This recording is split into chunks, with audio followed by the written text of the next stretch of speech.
করো তুমি ফিল্ডিং, তোমার কাছে ফোন করিলে পাই গো শুধু ওইটি, কার সাথে করতেছো তুমি ফিল্ডিং, চিল্লাইয়া বলুন ঠিক কিনে। আল্লাহ নবী বললেন ইয়ার ফলিন পিত্তে উঠে যাবে, এক সুরুল জাহিলি চবস্তিত হবে। সেই অবস্থা আজ সোনার বাংলার জমিনে হয়ে গেছে। খারাপ লাগতেছে? যদি ঘন্টাখানি আলোচনা করি, এইরকম বক বক যদি করি, শোনার জন্য রাজি আছেন তো ইনশাল্লাহ? হাত তুলে দেখান তো দেখি, রাগ করবেন কারা কারা?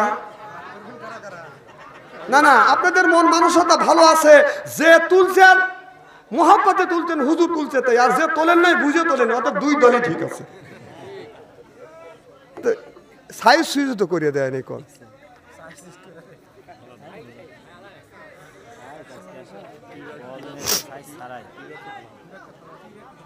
ভাই চলে যাচ্ছেন, শোনা যায় না, বুঝলাম না।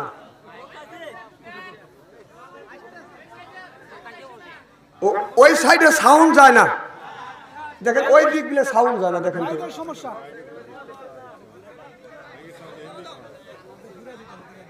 আমার ভাইরা আমার এদিক তাকান। আলেম মানুষ যদিও কালো হয়, আলেমের চেহারার দিকে তাকাইলে সগিরে গুণ আল্লাহ মাফ করে দেয়। কিছু লোক আমার দিকে তাকাছে এইরকম, মানে কালো মানুষ যে আমি, কয় 100 দেখছেন? আমার ভাইরা আমার, এবার আমার নবী এবার ওই মহিলা হুরে মদিনা বলে, ইয়া রাসূলুল্লাহ, ইয়া হাবিবাল্লাহ, যেই যুবকের সাথে আপনি আমাকে বিয়ে দিবেন আমি তার বিয়ে করব। আমার নবী বাজান নিজে বাজান গটকালি করছে। আর আমাদের দেশে ঘটক আছে, আপনার ঘটক নামে দালাল আছে, টাকা ছাড়া বাজান বিয়ে করায় না। আমার নবী গটকালি করছে, জীবনে একটা টাকাও নেয় না। হযরত আমর রাদিয়াল্লাহু তাআলা আনহু বাজান গটকালি করছেন, একটা টাকাও নেয় নাই। নবীর অনেক সাহাবী গটকালি করেছে বাজান, টাকা নেয় নাই। জোরকান মারহাবা। আমার ভাইরা এবার আমারও নবী আসওয়াতের কাছে যা বললেন, আসওয়াত তোমার ভাগ্য ভালো, কারণ মক্কা মদিনার মধ্যে সুন্দরী মহিলা যারে হুরে মদিনা বলা হয়, ওই হুরে মদিনা তোমাকে বিয়ে করতে রাজি হয়েছে। এবার আসওয়াত বলে, ইয়া রাসূলুল্লাহ, ইয়া হাবিবাল্লাহ, আমি হুরে মদিনা বুঝি না, কালো বুঝি না গো নবীজি। ওই মেয়েটাকে আমি বিয়ে করব, যেই মেয়েটার ভিতরে 4টে গুণ আছে।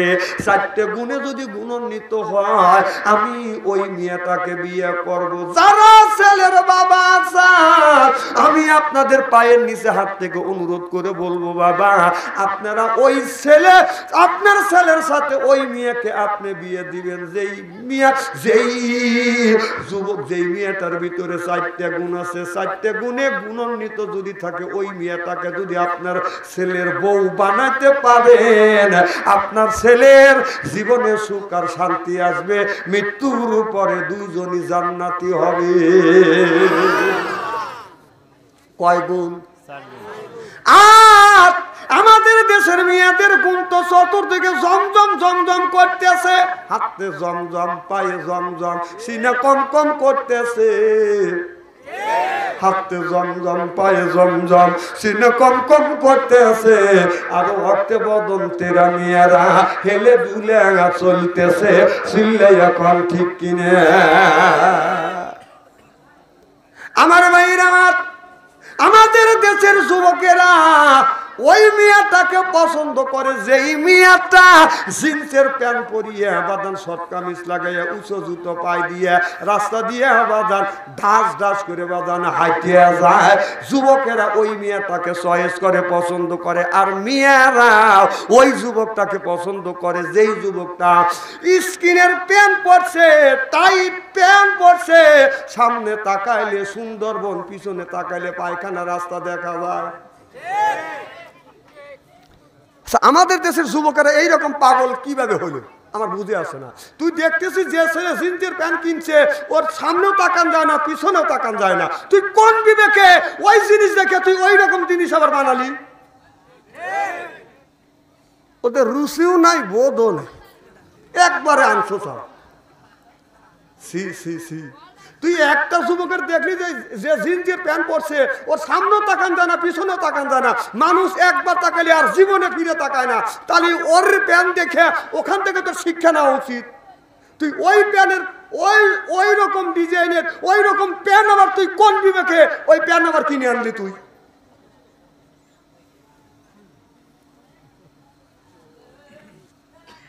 একজন বিয়ে করছে তো 9 খান বিয়ে করছে, কয় খান?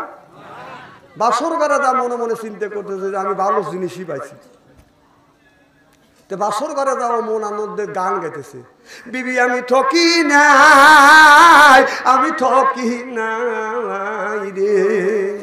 বউ বলতেছে আজকে বাসর ঘর, কত রকমের দুঃখে সুখের কথা আছে, কত রকমের ইবাদত আছে, আর মনের আনন্দে গান গাইতেছে।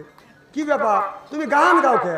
কয় বিবি আমি ঠকি নাই আমি ঠকি নাই রে, তুমি আমার 9 নাম্বার বিবি রে।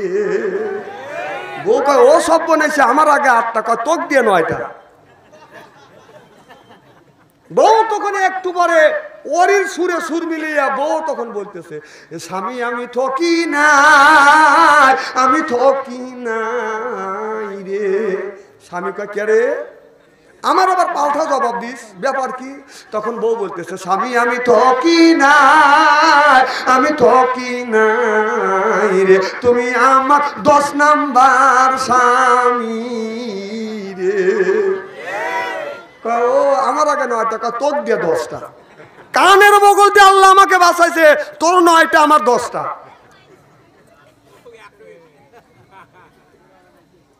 তোমাদের এই অবস্থা যদি হয় তোমাদের মনে করবে যে আমি ভালো জিনিস পাইছি না। তুই যদি 11টা প্রেম করে থাকিস, যদি 11টা মহিলা ঠকা থাকিস, তোর বউ যে হবে সে 14টা ঠকাইছে তো 15টা হিসেবে ধরছি না। না এখন তো ঠিক করবে।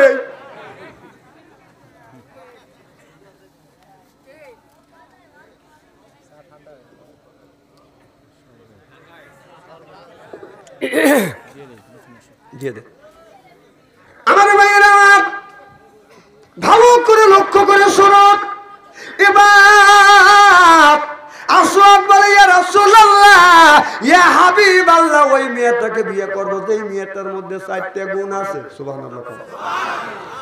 আমার নবী বললেন আসওয়াদ বলো গুণ 4টা কি? এবার আসওয়াদ বলতেছি ইয়া রাসূলুল্লাহ ইয়া হাবিবাল্লাহ, ওই মেয়েটাকে আমি বিয়ে করব যেই মেয়েটার ভিতরে 4টা গুণের মধ্যে সর্বপ্রথম গুণটা হলো যেই মেয়েটা কোরআন পড়া জানে কিনা। সুবহানাল্লাহ। ও নবীজি, মেয়েটা যদি কোরআন পড়া জানে তাহলে ওই মেয়েটাকে আমি বিয়ে করব। কারণ কোন মহিলা সকালবেলা ফজর নামাজ পড়িয়া 3টা আয়াত যদি হয়, কোরআন তেলাওয়াত করিয়া যদি কাজ করে, রান্না বাড়ায় যদি যায়, 5 জন মানুষের জন্য যদি রান্না করে 7 জন 8 জন খায়া যাবে, ওই রান্নার মধ্যে বা খাবারের মধ্যে কমতি পড়বে না। আমার আল্লাহ রহমত আর বরকত দিয়ে পরিপূর্ণ করে দিবে। আমাদের দেশের কিছু মেয়ে আছে বিয়ে বসে কোরআন শরীফ পড়া শেখে বাদান বিয়ে বসার জন্য। আর কথা কবি নি ছেলের বাবাটা জিজ্ঞেস করে মা তুমি কি কোরআন পড়া জানো? বিয়েটা কয় আমি 6 খতম দিছি। জিজ্ঞেস করলো যে তুমি কি কোরআন শরীফ পড়া জানো? মেয়েটা বলতেছে আমি 6 খতম দিছি, আগে তুই নিয়ে এলে ভাই। তাহলে দেখ কোরআন শরীফের কপালে দুঃখ আছে। তখন ছেলের বাবা বলে মেয়েটা যদি কালো হয় তারপরেও আমি এইটাকে বউ বানা নিয়ে যাব। অল্প টাকা দিয়ে নিয়ে এসে বেটার বউ প্রথম কয়েকদিন ফজরের নামাজ পড়ে কোরআন তেলাওয়াত করে। শ্বশুর তখন মানুষের কাছে গর্ব করে আর অহংকার করে বলে আমি টাকা পয়সা যদি কমায় না থাকি, আমার পুত্রবধূ যদি কালো হয়, সকালবেলা ফজরের নামাজ পড়ে যখন কোরআন তেলাওয়াত করে আমার আত্মা ভরিয়ে যায়। বউ মনে মনে কয় 2-4-5 মাস যাবে দে। যেই 2-4-5 মাস যখন চলে যায়, কোরআন শরীফ সুন্দর করে বাইদে তাকের উপর রেখে দিয়েছে, কোরআন শরীফ থাক তুই থাক, তোর একদিন নেই আমার একদিন, বিয়ে তো আমার হয়ে গেছে, ঠেকায় কি? কোরআন শরীফ পড়া শেখার পরে মেয়েরা কোরআন শরীফ পড়া ভুলে গেছে, 5 বছর 10 বছর হয়ে গেছে, কোরআন শরীফ খোলেও না, পড়েও না, কোরআন শরীফ পড়া ভুলিয়ে গেছে। এইরকম মহিলা বাংলাদেশে আছে না নাই? উল্লাপাড়া আছে। একজন থাপা দিয়ে ধরছি, লোকটার মনে দুঃখ আছে।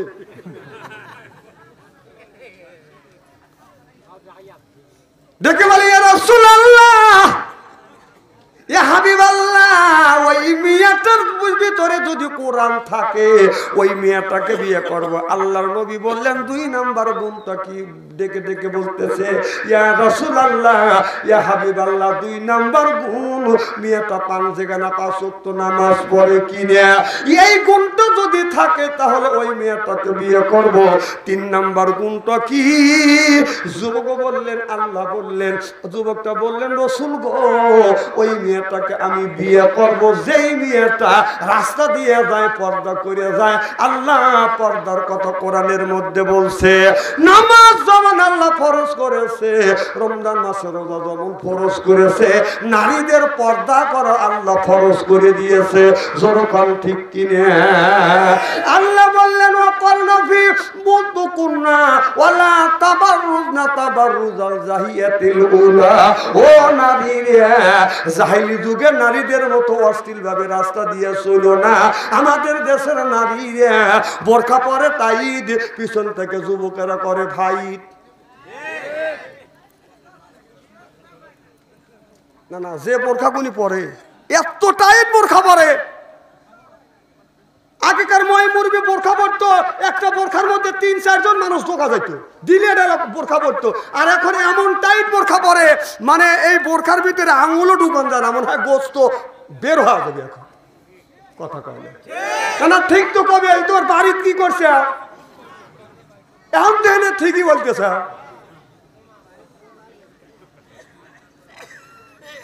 মানে যত আকর্ষণ, মানুষ আকর্ষিত যত না হয় এই সাদা পোশাকে, বোরখা পরলে ওই মেয়ের দিকে তাকালে মানুষ আরো আকৃষ্ট হয়, যে হারে যায় কি। তারপরে চুমকি এমন জায়গা লাগায়, যুবকরা তো তাকাই, বুড়ো মানুষ তাকাইতে বাধ্য হয়। না না, এখন তো ঠিক করবে নি।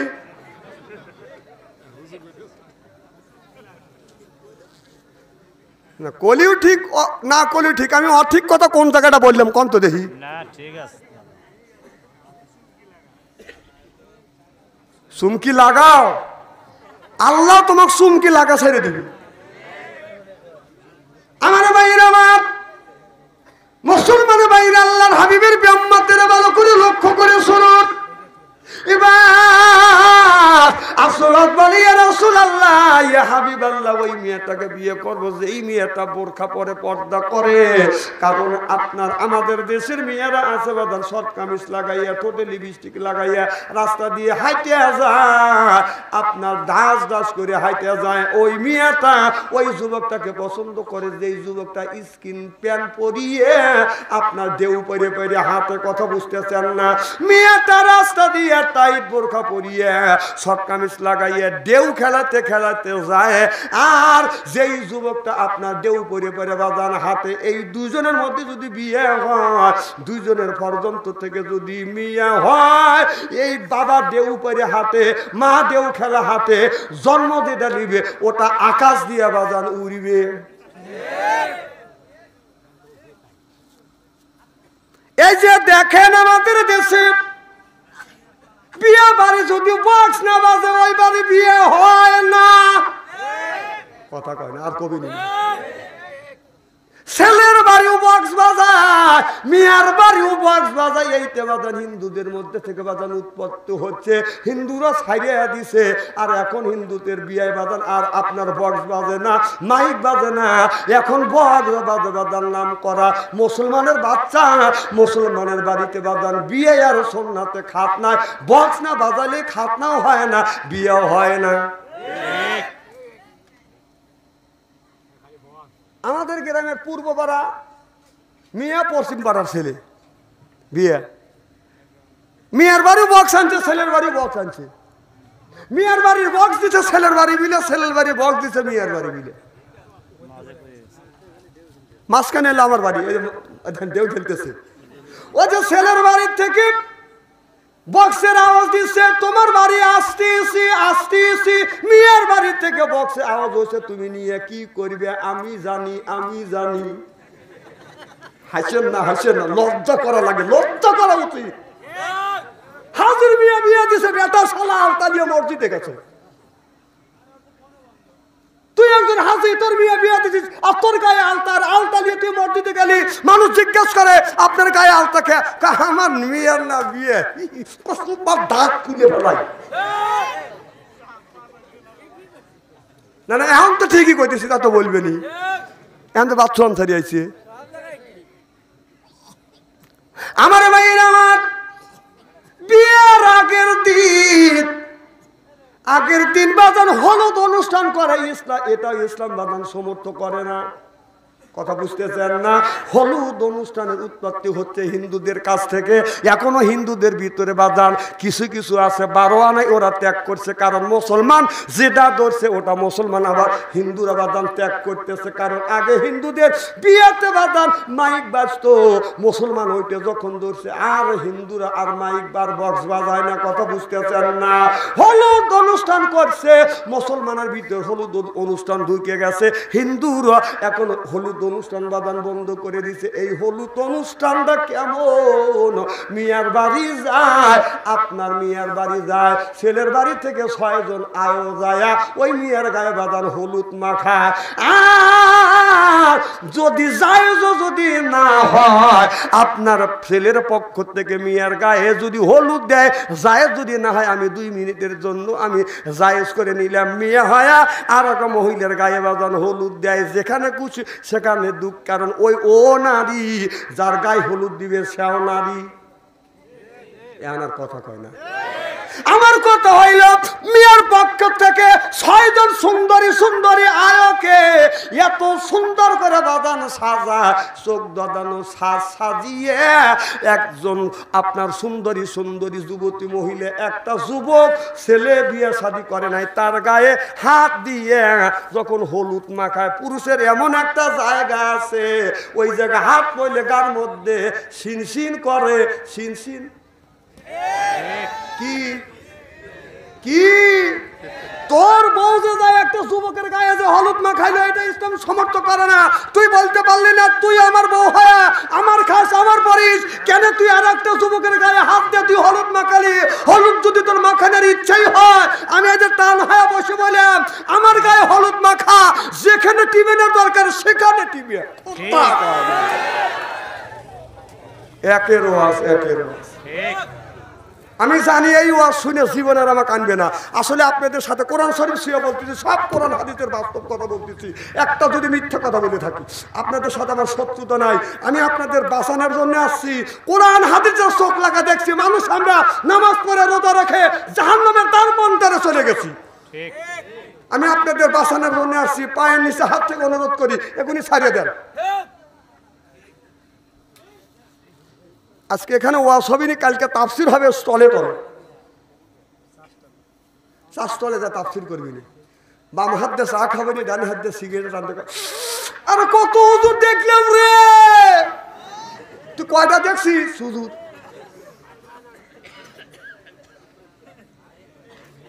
হাসেন না, হাসির উদ্দেশ্যে একটা কথা বলি না। যা বর্তমান হচ্ছে কোরআন হাদিস, আমি বাস্তবিক ওয়াজ করি, তেল তেল ওয়াজ করি না। এটা অন্যায়, এটা করা যাবে না, এটা নেই, এটা করতেই হবে।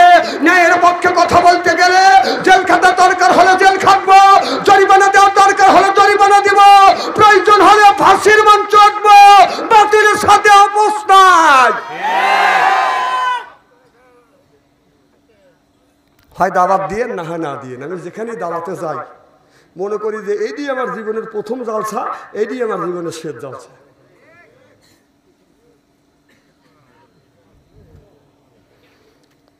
খুব কি খারাপ লাগতেছে? আমার ভাইরা, এরপরে বিয়ার আগের দিন এ কাম যখন হয়ে যায় এটা তো কোরআন সমর্থ করে না, ইসলাম সমর্থ করে না, কথা বুঝতেছেন না? এরপরে 100 জন বড় যাত্রী যায় হলো মিয়ার বাড়িতে, কারণ ওই মিয়ার বাবার কাছ থেকে বাদান 3 লাখ টাকা যৌতুক আনছে। আনবার পরে মিয়ার বাবাকে বলতেছে আপনার বাড়ি বড় যাত্রী আসবে 100 জন, বলে বিয়েই এত টাকা দিছি আমার পক্ষে সম্ভব হয় না, 100 জন বড় যাত্রী খাওয়াতে একটা গরু লাগবে, কম করে হলেও 4 থেকে 5 মণ দই লাগবে, কথা বুঝতেছেন না? আমার পক্ষে সম্ভব না। এই নিয়ে সব মাছ দিবেন পারবি না, কথা বুঝতেছেন না? ও যে 100 জন লোক গেল, পরের দিন যদি ওই বাচ্চা যদি 70 জন লোক আসে, তখন কয় তুই আবার আমার বাড়ি 70 লোক পাঠাতে দিস, আমি আবার 100 লোক পাঠাবো। ও বাবা তুই টাকা পাচ্ছিস, তোর টাকা দিয়ে 100 বড় যাত্রী পাঠা। মিয়ার বাড়ি থেকে 4 লক্ষ টাকা নিয়ে এসে 100 জন বড় যাত্রী পাঠাচ্ছে, সে যদি আবার 50-60 জন পাঠায়, তাই আমি পাল্টা আবার 1000 আরো 100 জন পাঠাবো। তোর বাপের টাকা পাচ্ছিস? বিয়ের ছেলেকে করা হওয়ার মানে টাকা দেও, সদাইবাদী করে নিয়েছে, বেটা শালা সাওয়াল জমা দিস, সদাইবাদী করতে পারিস না, কথা কয় না, রাগ করতেছে।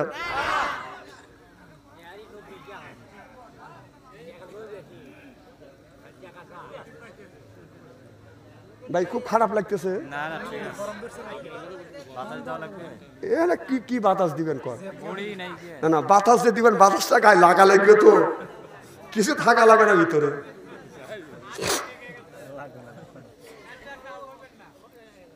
কি জন্য বলতেছিলাম? বিয়ে। তারপরে 100 জন বড় যাত্রী যায়, যাওয়ার পরে আমার বুঝেই আসে না, আবার 2টা মন কান্নে কি যায় ফেরেস্তা কোল দেরে, কি দুজনে আবার 2 মুড়া থাকে, জামার মুখে আবার রুমাল। আমি চিন্তা করলাম কে রে জামার মুখে রুমাল কে?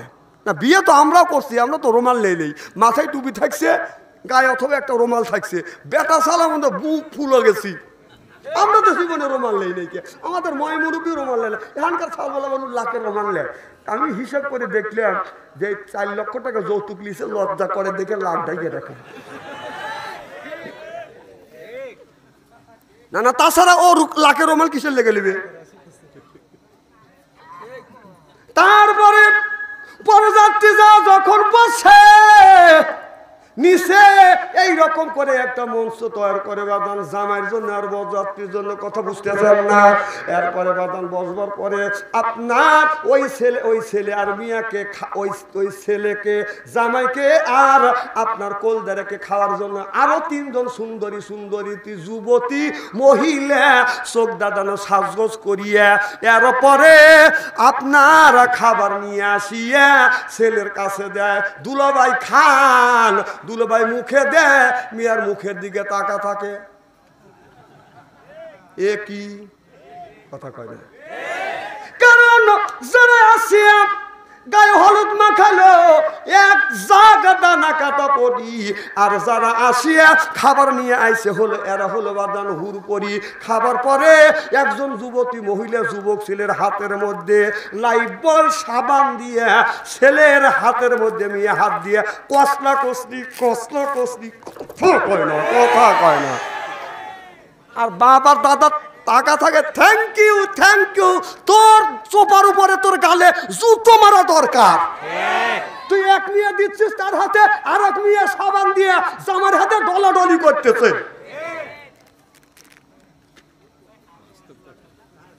অবাস্তব কথা আমি একটাও বলবো না, কোরআন আর হাদিস বর্তমান প্রেক্ষাপট মিলিয়ে কথা বলি, হয় দাবাত দিয়ে না হয় না দিয়ে, এইগুলি বাদ দিতে হবে। শোনা যায় না?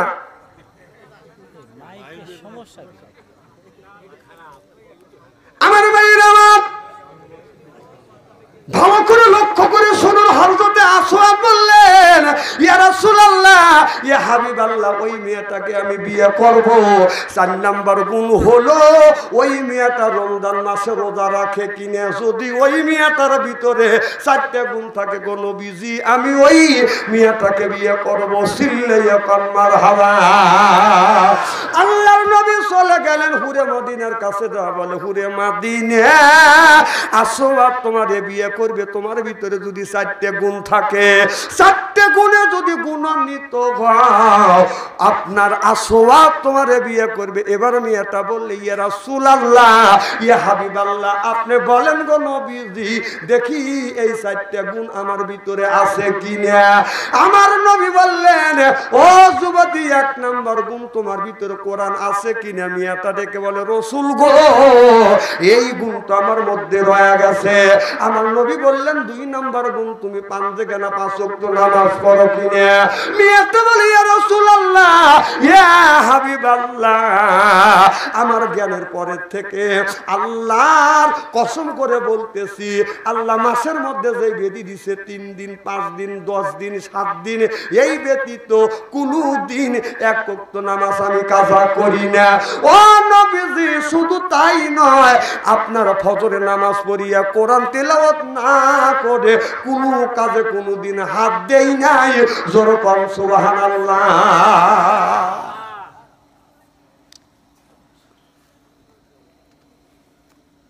মেয়েটা বলে, নবী গো,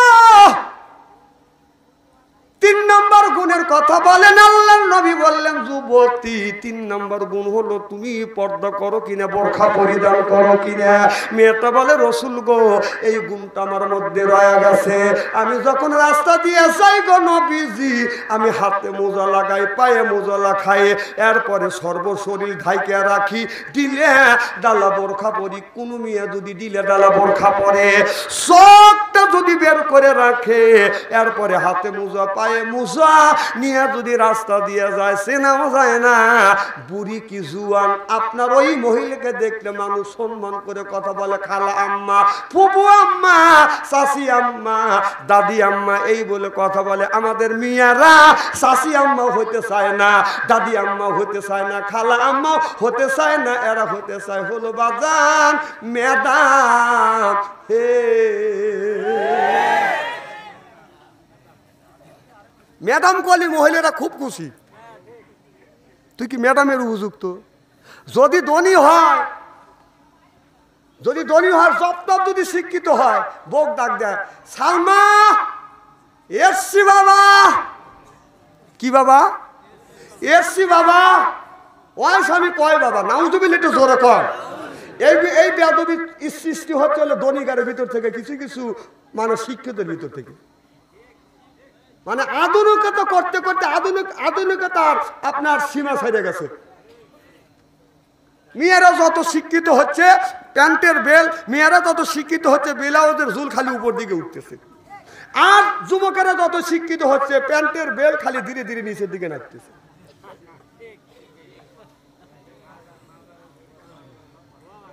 এটা গরুর কলি কারবার, মিয়াদের ব্লাউজে কলার, যুবকদের গলায় দেখি হার।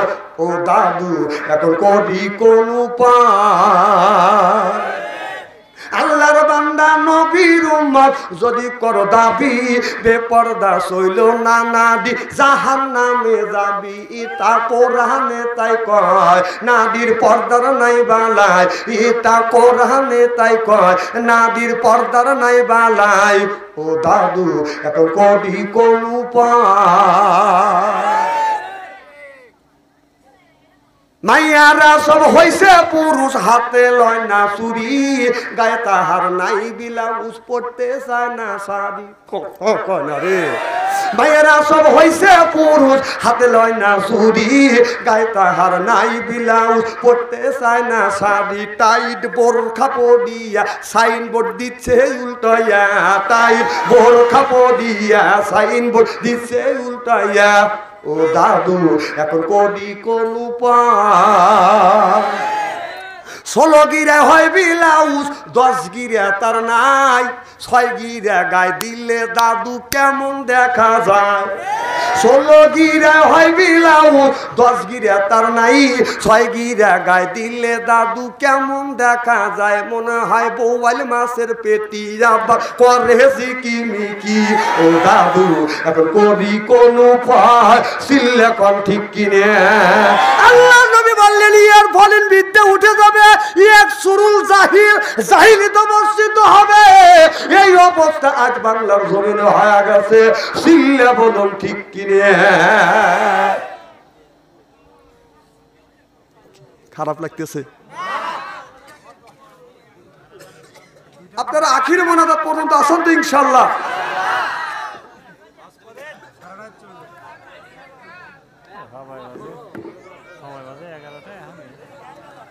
এই আয়েশা, তুমি জানো না আমি যেটা জানি তুমি জানো না। আমি নবী যখন কলমার দাওয়াত দেওয়ার জন্য রে আয়েশা তায়েফের জমিনে যখন আমি গেলাম, এই আয়েশা তায়েফের মানুষেরা আমি নবী বৃষ্টির মতো আমার গায়ে পাথর মারলো। আয়েশা রে, একদিন মা আয়েশা সিদ্দিকা রাদিয়াল্লাহু তাআলা আনহা আমার নবীর গায়ে তৈল মাখাচ্ছে। আমার মা আয়েশা লক্ষ্য করে দেখে আমার নবীর শরীরের মধ্যে কালো কালো দাগ দেখা যায়।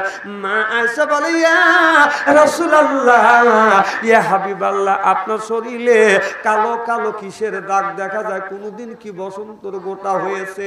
আমার নবী চোখের পানি ধরে রাখতে পারলেন না। নবী বলে, আয়েশা এটা বসন্তর গোটা না রে আয়েশা, আমি নবী যখন তায়েফের জমিনে কলমার দাওয়াত দিতে গিয়েছিলাম রে আয়েশা, তায়েফের মানুষেরা তায়েফের যুবকদেরকে লেলিয়ে দিলেন। তায়েফের যুবকেরা আমি নবী আমাকে পাগল বলিয়া আমার গায়ে বৃষ্টির মতো পাথর মেরেছে রে আয়েশা। আয়েশা রে, এটা বসন্তের দাগ না, তায়েফের জমিনে পাথরের আঘাতের দাগ। নবী বললেন, আয়েশা রে, আমি নবী তায়েফের জমিনে কলমার দাওয়াত দিতে গিয়ে আমার শরীরে আপনার পাথর মেরেছে, আমার শরীর থেকে রক্তগুনি প্রবাহিত হয়েছে, এমন কোন জায়গায় নয় ওই জায়গাটা আমার ক্ষত হয় নাই। আমার সাহাবীরা আমাকে দরা বড় করে বাড়িতে নিয়ে আসছে।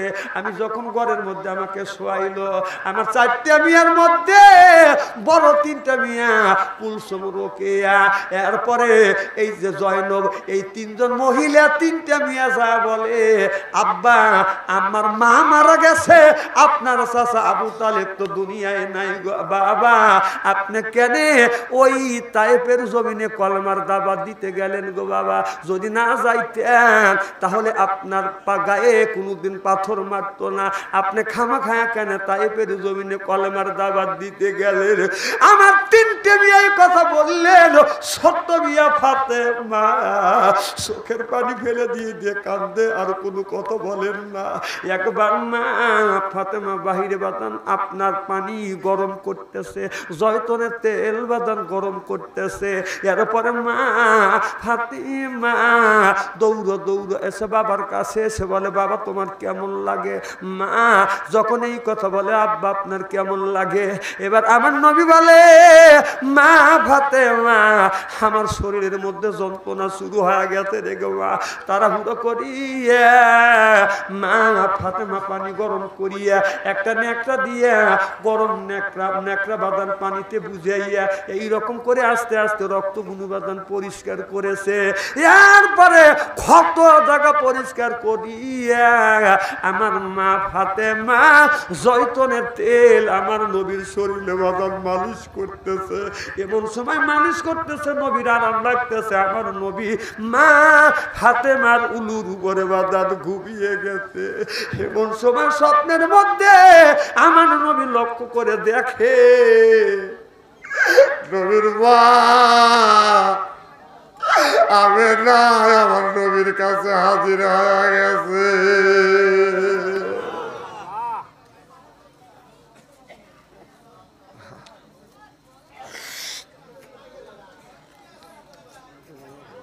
এখন একটু মনটা নরম করে দেন, কোন দিকে তাকায়েন না।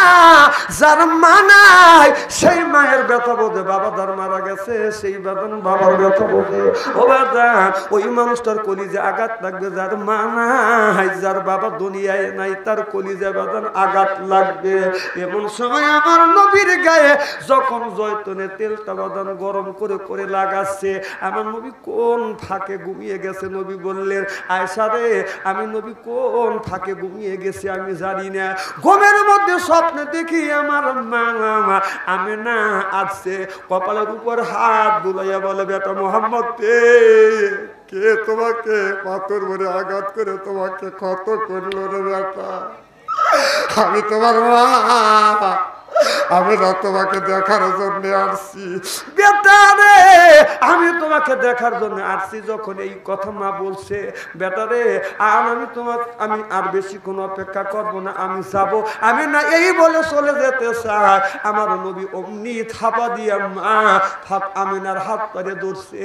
এমন সময় মা ফাতেমা লক্ষ্য করে দেখে আমার নবী যখন হাত ধরে ধরছে, ওই হাত মা আমিনার ধরে নাই, আমার নবী মা ফাতেমার হাত ধরছে।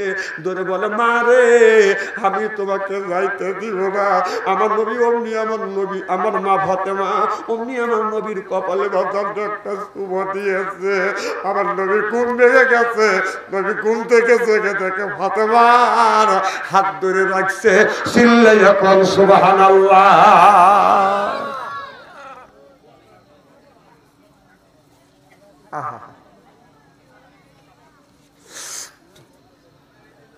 নবী বলে, আয়েশা রে আয়েশা, আমি তাকা দেখি আমি মা ফাতেমার হাত ধরছি। মা ফাতেমা বললো, আব্বা আপনি মনে হয় স্বপ্নে দেখতেছেন। আমার নবী চোখের পানি ধরে রাখতে পারেন না, চোখের পানি ধাঁধা করে ছেড়ে দেয়, কান দেয়। আর মা ফাতেমার মুখের দিকে তাকাইয়া বলে, ওগো মা ফাতেমা, আমার বাবা মাতৃগর্ভে বাবা মারা গেছে। 6 বছর বয়সের সময় আমার আম্মা মারা গেছে। দীর্ঘদিন পর আমার মা স্বপ্নে যখন আসছে, আমি হাত ধরে ধরছি, মা রে তোমাকে আমি যাইতে দিব না। এখন দেখছি মা আমি তোমার হাত ধরেছি। মা ফাতেমা, আজকের থেকে শুধু তুমি আমার মিয়া না, আমি নবী আজকের থেকে তুমি আমার মা। জোরে কোন সুবহানাল্লাহ। নবী বলে, আয়েশা রে তোমাদের কাছে ফাতেমা আমার মিয়া, ফাতেমা আমার মিয়া না, ফাতেমা শুধু মিয়া না, ফাতেমা হলো আমার মা। জোরে কোন সুবহানাল্লাহ। ঘরে থাকে যদি বাবা, করো বাবা সেবা, অপরাধন পরশমণি হারালে না পাবি, বাবা জান্নাতের চাবি। কথা বলছে দয়াল নবী। জোরে কোন মারহাবা। মায়ের একটা দুধের দাম কাটিয়া গায়ের চাম, মায়ের একটা দুধের দাম কাটিয়া গায়ের চাম, জুতো বানাইলে ওরির সুদ হবে না। এমন দরদি ভাবে কেউ রবে না আমার মা গো। ও বাবা আনন্দিত হয়ে সাগরে বাসাইয়ে সেই যে চইলা গেল, ফিরে যাইল না। কত দুঃখ কষ্ট সইয়ে ডেলিভারি করিয়ে বাবা চলে গেল, মা কোনদিন চলে গেল না। জোরে কোন সুবহানাল্লাহ। জার্মানা সেই মার ব্যথা বোঝে, বাবা যার মারা গেছে সেই বেতন বাবার ব্যথা বোঝে। ও বাবা জান, একটা বাস্তব ঘটনা বলবো বাবা। আমার বাবা 97 বছর পর্যন্ত বেঁচে ছিল, আমার মা 112 বছর পর্যন্ত বাজান বেঁচে ছিল। আমি দেখেছি, আমি যখন মাহফিলে গেছি আমার বুড়ো বাবার আপনার পায়ে হাত রাখছি, এরপরে পায়ের উপর হাত রেখে আমি চুমা দিছি। আব্বার কাছ থেকে বিদায় নিয়ে বাজান মাহফিলে গেছি। আমার মাহফিল থেকে আসতে যদি দেরি হইতো, আমি দেখতাম আমার আব্বা রাত 12টার সময় 3 রাস্তার মোড়ে বাজান দাঁড়িয়ে থাকতো। 12টার সময় আসি নাই, 11টার সময় আসি নাই, 1টায় আসি নাই, 2টায় আসি নাই, 3টার সময় আসছি। এসে দেখি আমার আব্বা 3 রাস্তার মোড়ে বাজান লাঠি হাতে করে বাজান দাঁড়া আছে, থর থর থর থর করে কাঁপতেছে। পৌষ মাসে শীতের দিনে। কি গো বাবা, আপনি কেন এই জায়গায় অপেক্ষা করতেছেন? আব্বা বলো, বেটা রে তুমি যখন মাহফিলে গেছো আমি তোমার আব্বা এখন পর্যন্ত ঘুমাই নাই গো বাবা। বাবা রাত যখন 12টা বাজছে তোমার মা আর বিছানা থাকতে দেয় নাই। যাও স্বামী যাও, আমার বেটা আসতেছে।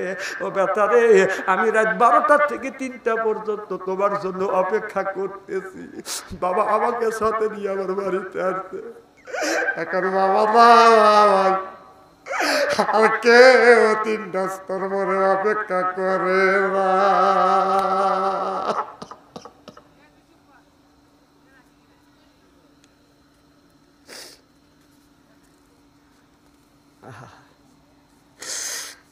কি বাবা, কি বাবা, সেই বাবা যার রাগ, তার কলিজা আঘাত লাগবে। চোখে যদি পানি আসে ওই মানুষটার চোখে পানি আসবে।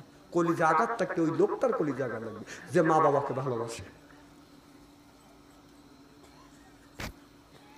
বন্ধুগণ আমার, বাড়িতে যখন আসছি এসে দেখি মা দুঃখিনী এখন পর্যন্ত ঘুমায় নাই। মারে সালাম দিছি, দৌড়ে আসছি, মার পাশে বসছি, হাতে পায়ে হাত রাখছি, চুমা দিছি। মা তুমি কি ঘুমাও না? মা বলে বেটা রে কেমন করে ঘুমাবো, তুমি মাহফিলে গেছাও বেটা।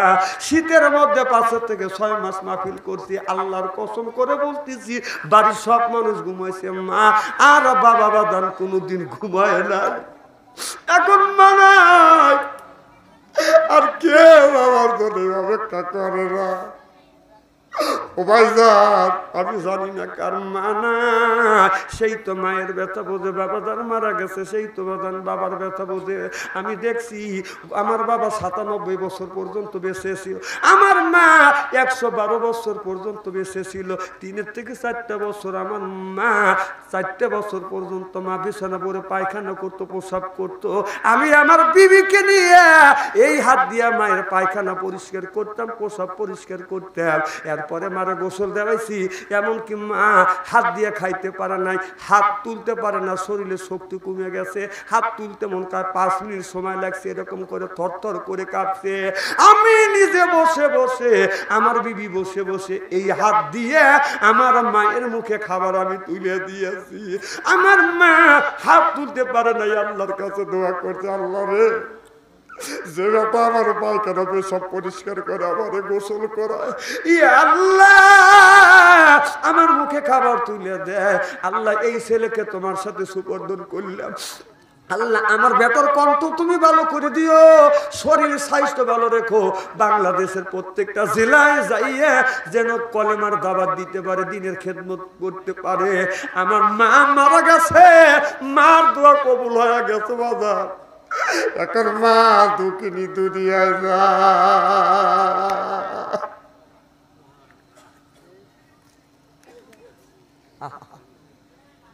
মা কি নিয়ামত, মা বাবার চাইতে বড় নিয়ামত আর আল্লাহর জমিনে হয় না।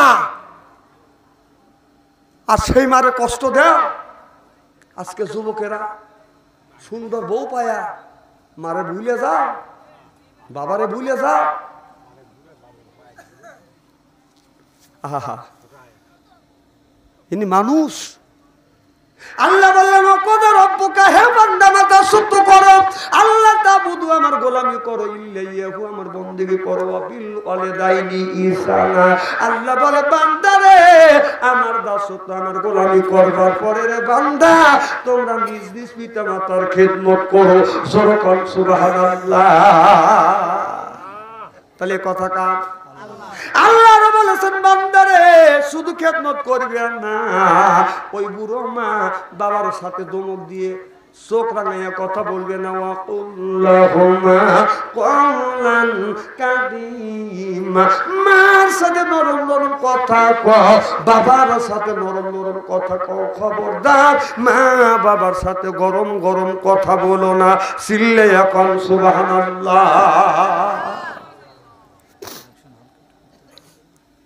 এই গ্রামের যুবকেরা আজকে 5 থেকে 6 বছর এই জায়গা তাফসীর মাহফিল হচ্ছে। আমি শুনছি সভাপতির জায়গা, প্রত্যেক বছর সভাপতি সাহেব জায়গা দেয়, এই জায়গা মাহফিল হয়, এবার অবদান হচ্ছে। সুবহানাল্লাহ তো জোরে কর। এই জায়গাটা 40 দিন পর্যন্ত আল্লাহ রহমত নাযিল হবে, রহমতের ফেরেশতা আসা যাওয়া করবে। সুবহানাল্লাহ বারিক করিও। এই যুবকেরা প্রত্যেক বছর তাফসীর মাহফিল করিয়া উপকার হচ্ছে না অপকার হচ্ছে? আপনার খুশি না বেজার? প্রত্যেক বছর এই জায়গায় তাফসীর মাহফিল হোক, এটা কি আপনারা চান? শ্রম দিয়া বুদ্ধি দিয়া পরামর্শ দিয়া আপনারা সহযোগিতা প্রত্যেক বছর করবেন কি করবেন না? করব। কি করবে? কি করবে? সাউন্ড কি কি করব? বছর যাত্রা হবে। হ্যাঁ জানি ইনশাআল্লাহ। দেখছেন খুশি হয়েছে কি? আহা, মানুষ জাহান্নামের পথে, জান্নাতের পথে না। এই মাহফিল প্রত্যেক বছর হয়, হোক, এটা কি আপনারা চান? ইনশাআল্লাহ। কারা কারা চান একটু হাত টান টান করে দেখান তো দেখি। আর হাত টান টান করেন। আলহামদুলিল্লাহ, হাত নামান। শোনেন, এই যুবকেরা অনেক টাকা ব্যয় করছে, এবছর আরো খরচা বেশি হয়েছে, আপনাদের জন্য তাবারকও করছে। আমি 50 জন মানুষের কাছে 100 করে 500 টাকা চাই, মা বোন সহ 5000 টাকা। 5000 টাকা এদের ঘাটতি। এরা মানুষের কাছ থেকে, তারা নিজের গাঠের থেকে টাকা দিয়ে করছে, 5000 টাকা ঘাটতি। আপনারা 10-এর লাঠি 1-এর বোঝা। একটা লোককে যদি ওখানে দাঁড় করান যায়, সব মানুষ যদি থুতু দেন, লোকটার গোসল হবে কিনা?